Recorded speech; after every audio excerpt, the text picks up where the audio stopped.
মক্কা থেকে তাড়িয়ে দিচ্ছে মানুষ, আল্লাহ রাব্বুল আলামিন সেই মক্কা নবীর পায়ের সামনে এনে দিলেন সুবহানাল্লাহ, মাত্র 8 বছরের ব্যবধানে। যে বদর যুদ্ধে মুসলিমদেরকে একদম নিঃশেষ করে দেওয়ার প্ল্যান করা হয়েছে, ওই বদরেই আল্লাহ রাব্বুল আলামিন আবু জেহেলের মৃত্যু লিখে রাখলেন। যে ইউসুফকে কুয়ায় ফেলে দিল তার ভাইরা, সেই ইউসুফকে আল্লাহ পাক সেখান থেকে রাজপ্রাসাদ, সেখান থেকে কারাগার, সেখান থেকে আবার নিয়ে আসলেন মিশরের পলিটিক্যাল পাওয়ার। আল্লাহর পরিকল্পনা। যে ইয়াসরিব একসময় ইহুদিদের দাপটের জায়গা ছিল, ওই ইয়াসরিব মুসলিমদের করতলগত করলেন আল্লাহ পাক হিজরত করিয়া।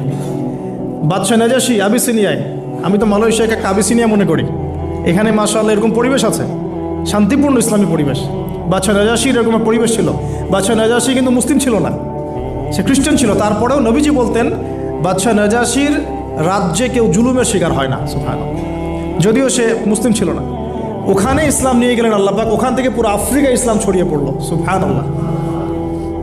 এক খালেদ বিন ওয়ালিদ রাদিয়াল্লাহু আনহু, যার হাতে উহুদ যুদ্ধে বহু মুসলিমের প্রাণ গিয়েছে না, সেই মানুষ